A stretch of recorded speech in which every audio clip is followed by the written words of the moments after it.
दोस्तों, मेरा नाम राशिद ज़हीर है और आप देख रहे हैं ऑनलाइन न्यूज़ इंडिया। वैसे तो कई मर्तबा आपको इस बारे में पता चल चुका है कि भारतीय जनता पार्टी हो या दूसरी पार्टियां भी हों, उनकी करनी और कथनी में क्या फ़र्क होता है। लेकिन एक बार मैं आपको और बताने आ गया हूं। हालांकि वोट का मामला तो ऐसा बन चुका है कि जिसको जिस पंथ में जिस चीज़ में विश्वास है, देश में चाहे कुछ भी हो, उसी पर उसमें कोई फ़र्क नहीं पड़ता, वोट वहीं देता है। ये जो तस्वीर देख रहे हैं आप, ये उस विधायक की है जिस विधायक ने बिल्किस बानो के बलात्कारियों के बारे में कहा था कि वो संस्कारी ब्राह्मण हैं। इसके बारे में काफ़ी चर्चा आपको हो चुकी है कि इसी संस्कारी ब्राह्मण बता रहे थे विधायक जी, इनको भारतीय जनता पार्टी ने फिर दोबारा से टिकट देके कहा कि आपने बड़ी अच्छी बात कही थी, ये मैं अपनी तरफ से बोल रहा हूँ, आप फिर दोबारा से चुनाव में आ जाइए। 2017 से पहले कांग्रेस में थे और अब जो है भारतीय जनता पार्टी में, तो उसी तरह की बातें भी करते हैं। और बिल्किस बानो को शायद इस देश की बेटी ना मानते हुए उसके दोषियों को, उसके बलात्कारियों को संस्कारी ब्राह्मण बताया था। अब इनको तो छोड़ दीजिए, ये तो एक विधायक है, इनकी क्या बात कही जाए। लेकिन आप तो मोदी जी गुजरात के साथ साथ देश का भी प्रतिनिधित्व करते हैं और पूरी दुनिया के अंदर इसमें भी कोई दो राय नहीं कि एक ऐसी छवि बना दी गई है या बन गई है कि आपको इस बात से कोई नहीं झुठला सकता कि आप राष्ट्र के नहीं, पूरी दुनिया के भी नेता महसूस देते हैं कभी कभी। अब आपको क्या नहीं लगता कि आपके उस गुजरात में, जहां पर पत्ता भी नहीं खड़कता आपकी मर्जी के बिना, वहां एक ऐसे आदमी को आप टिकट देते हैं कि जो बलात्कारियों के समर्थन में खड़ा होता है। फिर आपका ये कहना या आपकी पार्टी का ये कहना कि ये तो कानून का फैसला है। आप एक तरफ कहते थे ना भोपाल वाली मैडम को कि मैं जो है देख नहीं सकता, मुझे तकलीफ हुई है, आपने नज़र भी फेर ली थी उनको उस बयान से। एमपी तो बनी रही, वो टिकट भी था, जीती भी, लेकिन उसके बावजूद लगा यूं था कि शायद तंत्र के सामने आप थोड़ा बहुत जो है मजबूर हैं, लेकिन आपके मन में ये पीड़ा है कि अगर गलत बात कही तो मैं उसको गलत कहूँगा। लेकिन यहाँ तो विधायक को टिकट दे दिया गया है। आप देखें दर्शकों, आपकी स्क्रीन पर खबर है, एनडीटीवी ने छापा कि बिल्किस बानो के बलात्कारियों को संस्कारी कहने वाले विधायक को बीजेपी ने गोधरा से टिकट दिया। चंद्र सिंह अगस्त 2017 में पिछले गुजरात चुनाव से पहले कांग्रेस छोड़कर बीजेपी में शिफ्ट हुए थे। आगे अखबार लिखता कि बिल्किस बानो के बलात्कारियों को संस्कारी ब्राह्मण बताने वाले बीजेपी नेता को गुजरात में अगले माह होने वाले विधानसभा चुनाव के लिए टिकट दिया गया है। गुजरात के पूर्व मंत्री चंद्र सिंह राहुल जी, इनका नाम है, को गोधरा से बीजेपी प्रत्याशी बनाया गया है। वो 6 बार से गोधरा से विधायक भी हैं।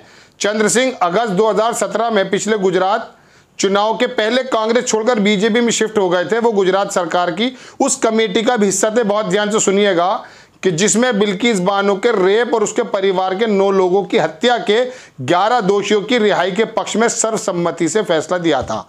उस कमेटी के अंदर भी ये विधायक शामिल था कि जिसके अंदर उनकी रिहाई के बारे में जद्दोजहद होनी थी, जो बिल्किस बानो के परिवार के हत्यारे भी थे और दोषी भी थे उसके बलात्कार के। कोई फर्क नहीं पड़ता, वो पंडित हैं, संस्कारी हैं। राहुल जी को एक इंटरव्यू में कहते हुए सुना गया था कि ये वो ब्राह्मण हैं और ब्राह्मणों को अच्छे संस्कार के लिए जाना जाता है। हो सकता है ये उन्हें दंडित करने का किसी का गलत इरादा हो, यानी कि सारी कोर्ट्स गलत थी, उनको यहाँ से बॉम्बे हाई कोर्ट ने दिया था वो फैसला। चंद्र सिंह ने यह भी कहा था कि जेल में दोषियों का व्यवहार अच्छा था और गौरतलब है कि बिल्किस मामले में दोषियों को स्वतंत्रता दिवस 15 अगस्त को रिहा कर दिया गया और एक दक्षिणपंथी ग्रुप ने फूल और मिठाई से उसका स्वागत किया गया था।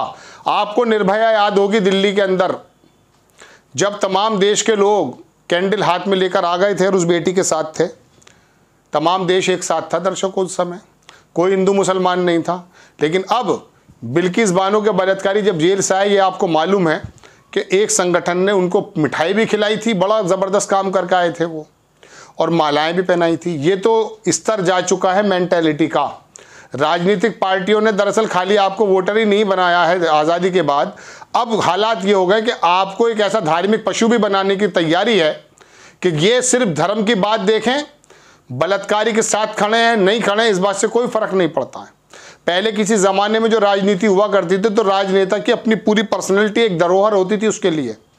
मैं आपको बहुत सारे मामले, बाबू जगजीवन राम और बहुत सारे लोग ऐसे हैं, मैं बता सकता हूं, लेकिन वो समय नहीं है और वो चीज़ जिक्र भी नहीं करनी चाहिए कि जब नेता ये सोचता था कि अगर मेरे परिवार पर, मेरी शक्ल पर, मेरी पर्सनैलिटी पर, मेरे कैरेक्टर पर ये धब्बा लग गया तो मैं क़यामत तक लोगों के लिए एक्सेप्टेबल नहीं रहूँगा। लेकिन अब ऐसा नहीं है। चरित्र गिरा है, नेताओं का नहीं, राजनीति का भी नहीं, आम आदमी का भी, जिसने मान लिया कि अगर ये मुस्लिम वर्ग से, चाहे ये डाकू है, लेकिन ये भारतीय जनता पार्टी के खिलाफ अगर लड़ेगा तो इसे ही दूंगा। हिंदू समाज ने भी ये समझ लिया कि ये भारतीय जनता पार्टी से लड़ रहा, चाहे बलात्कारी है, इसे ही वोट दूंगा। पहले इंसानियत हुआ करती थी, हरा दिया करते थे इंदिरा गांधी को भी हरा दिया करते थे किसी को भी। लेकिन आज हालात सिर्फ ये हैं कि ये फर्क नहीं पड़ता कि किसने क्या कहा है।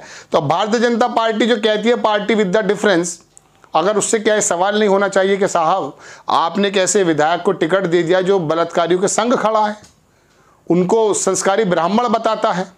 ये जातिवाद की प्रथा से हज़ारों साल से जो हालात ख़राब हैं ओबीसी समाज के, आप जानते हैं क्या क्या किताबों में लिखा है, बताऊंगा तो अभी डॉक्टर साहब जो हैं वो दृष्टि फाउंडेशन वाले वो परेशान फिर रहे हैं।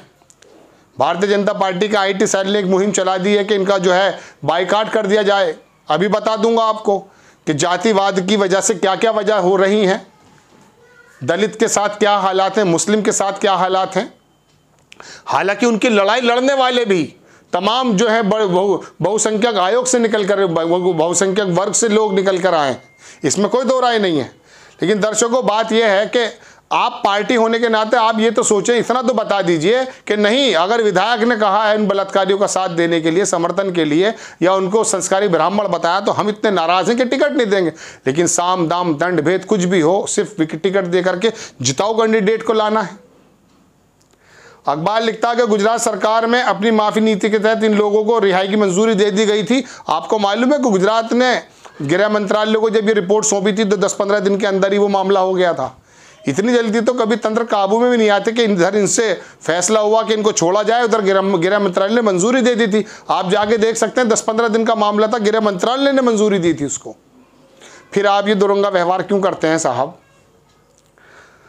अखबार लिखता है आगे कि मुंबई में केंद्रीय अन्वेषण ब्यूरो की एक विशेष अदालत ने 11 दोषियों को बिल्किस बानो के साथ सामूहिक बलात्कार और उनके परिवार के 7 सदस्यों को हत्या करने के जुर्म में 21 जनवरी 2008 को आजीवन कारावास की सजा सुनाई थी। बाद में बंबई हाईकोर्ट ने उन्हें दोष सिद्धि को बरकरार रखा था।